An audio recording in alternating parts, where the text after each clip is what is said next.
Hi there, welcome back to Sydney Visa. If you're watching this, you've probably somewhere along the partner visa journey. Maybe you've just applied, maybe you're nervously refreshing your email account every morning, or maybe, fingers crossed, you finally received that golden email saying EMI grant notification. Your partner visa, Subclass 801, have been granted. Today, we are breaking down exactly what happens after that moment. What rights do you get? What should you watch out for? And how long until you can become an Australian citizen? And what all this stuff about the resident return visa means? And even talk to you through a real life visa, the grant letter example. So let's get into it. So what is it really? So 801 partner visa is a permanent stage of Australian partner visa program. To get there, you usually started with the temporary 820 visa. You waited 2 years, sometimes more, while proving your relationship is genuine and continuing to build a life in Australia. Now with the 801 granted, you are a permanent resident of Australia. This is a big deal. It means you're finally at the finish line, but also it is a start of something new. This is a real grant letter. In this case, it's for client name and learner, but I want to walk you through what each part means. So the length of stay states indefinite. That means you can stay in Australia permanently, i.e. permanent visa. You're not tied to your partner. This visa gives you an independent residency. Also travel facility until the 16th of July 2030. Now this is important. Even though you are a permanent resident, your ability to leave and return to Australia freely only lasts for 5 years after the visa grant. What happens after that? So that will depend. You either get an Australian passport or apply for the resident return. So citizenship, right? So now this is the part most people are excited about. So once you have your 801 visa, you are officially a permanent resident, and that means that your clock starts ticking towards becoming an Australian citizen. Most people become eligible after 4 years of living lawfully in Australia, so including at least 1 year as a permanent resident. For example, if you spend 3 years on a temporary visa, like the 820, and you've lived in Australia, then you got your 801, you may be eligible to apply for citizenship just 1 year after that grant letter. You've actually done a full video explaining how the 4-year rule works, so I'll leave a link here, and how time spent overseas might affect your eligibility. So it's a good video, have a look, description, the link is below. When you become an Australian citizen, you get an Australian passport, which means you no longer need to worry about your travel conditions or the resident return visas. Yeah, so once you are a citizen, you don't need to worry about keeping track of how long you've been in a country or overseas.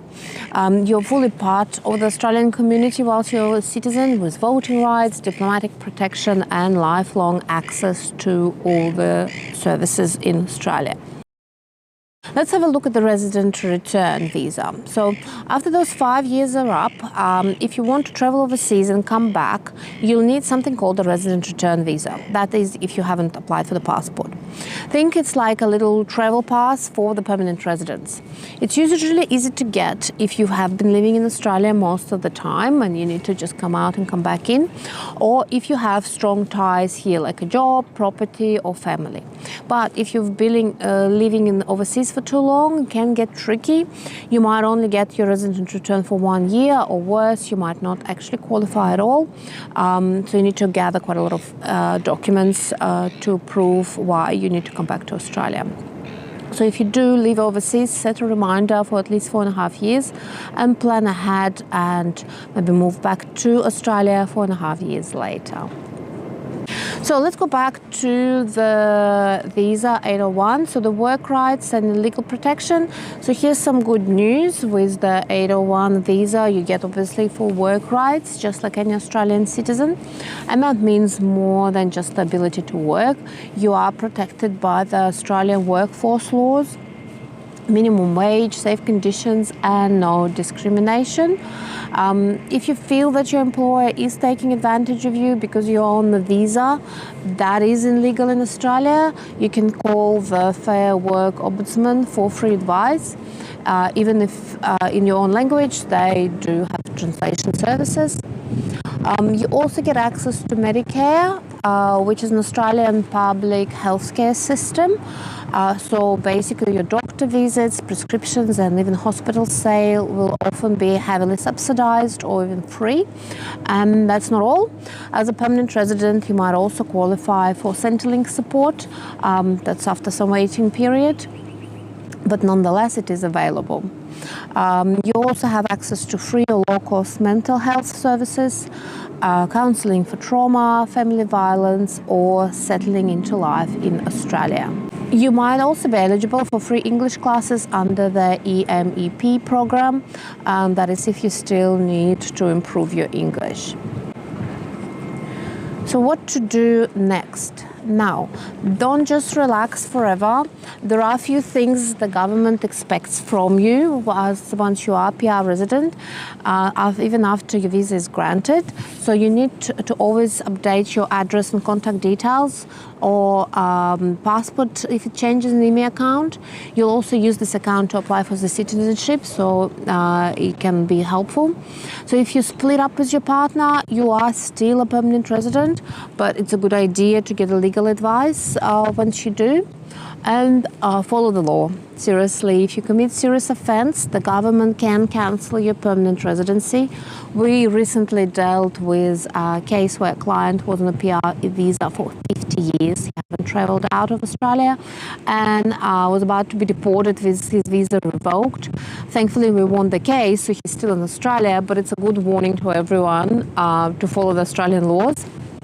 And if you plan to travel or live abroad, remember the 5-year travel window and apply for the resident return visa in advance before you actually come out or before you travel out of Australia.